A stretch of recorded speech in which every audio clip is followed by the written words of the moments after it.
is your name and age po? I am Estranita G. Calvero, 52 years old. By the way, I'm Sir Rodel, I'm Agustin. I'm Norma G. Sabio. I'm 50 years old. What school do you currently teach at and how many years have you been teaching? I am teaching at Manuel L. Quezon National High School and almost 11 years na ako dito, no? As permanent teacher.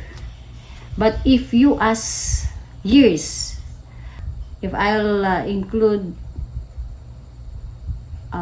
the years when I was a casual teacher at Angadanan National High School for 7 years and a private school teacher for 5 years. So to sum it up, 23 years na. Po ay kasalukuyang nagtatrabaho sa Divisoria Elementary School. Almost 30 years. Currently teaching physical education dito sa CBC-IPC.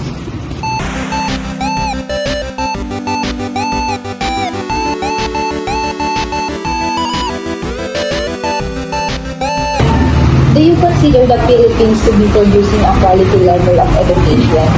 Yes. Yes, I do. And definitely, nagkakataon lang na yung iba kasi hindi nila pinapractice kung ano yung educational attainment na nakuha nila.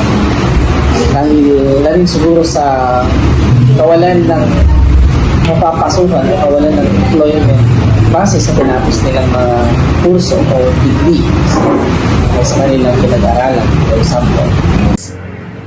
Because the Philippines has made some stride in education, but there is still a lot of debate about the quality level. Some say the education system is struggling due to lack of resources, overcrowded classrooms, and updated curricula. On the other hand, there are also pockets of excellence, like top universities in Manila, other urban areas that produce highly competent graduates. Not so. In my own observation naman, in my own experience in teaching, many graduates lack comprehension and reasoning abilities. For example, when it comes na mag-high school na sila, may mga hindi pa hindi pa nakapagsulat ng maigi, and then may hindi nakakapagbasa. Totally nakakapagbasa, nakapagpantig-pantig naman sila, sila, pero habang tumatagal naman, pabago-bago ang curriculum, parang bumababa ang kaalaman ng mga bata, lalo na sa pagbasa. Nakabase na lang sila sa Google, sa internet. Ayan, AI. Pasasagutin mo sila, wala. Magbasa, wala. Gadgets pa rin. Ayan, yan lang masasabi ko.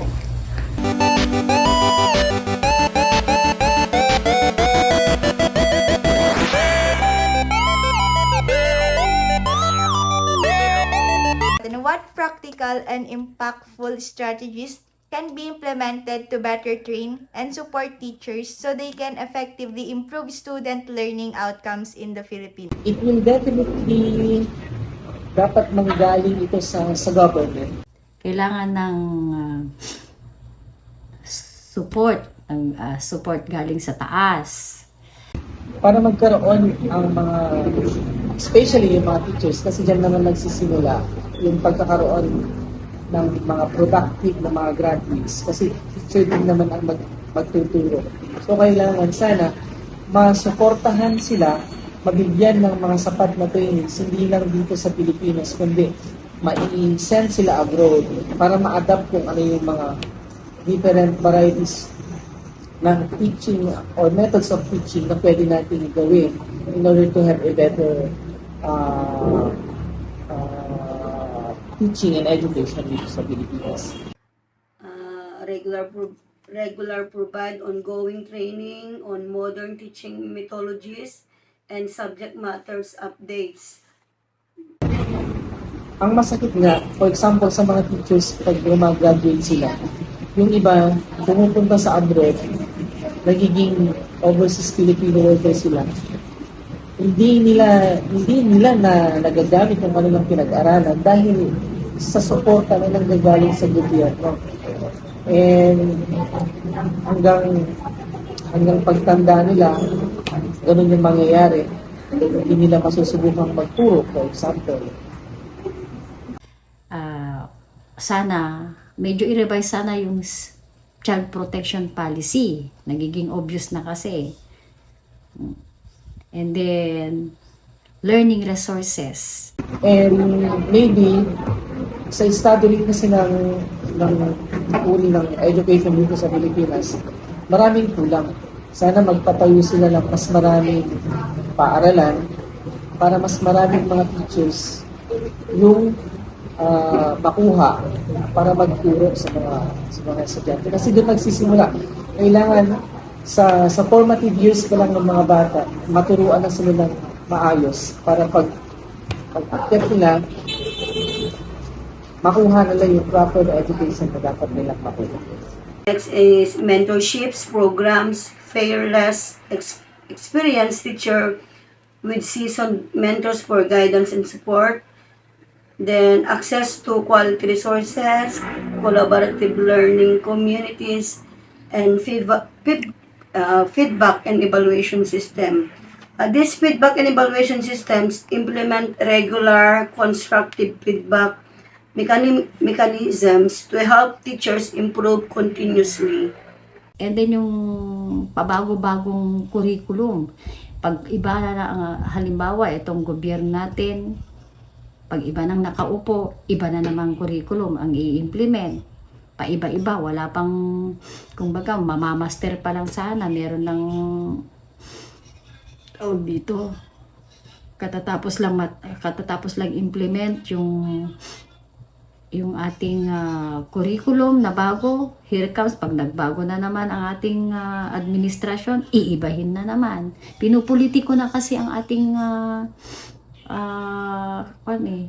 ang ating education nasa DepEd, lalo na yung DepEd. Pinapasok na rin ng politiko kasi. Sabi ko na ba yung learning resources kanina? Yes. Ayan. And then, yung ipapasala, yung dapat ibahin rin. Kung baga ibalik yung no read, no move. Para lahat bago man lang mag high school o mag grade. Kasi yata dapat bago man lang mag high school, nakakabasa na yung mga bata.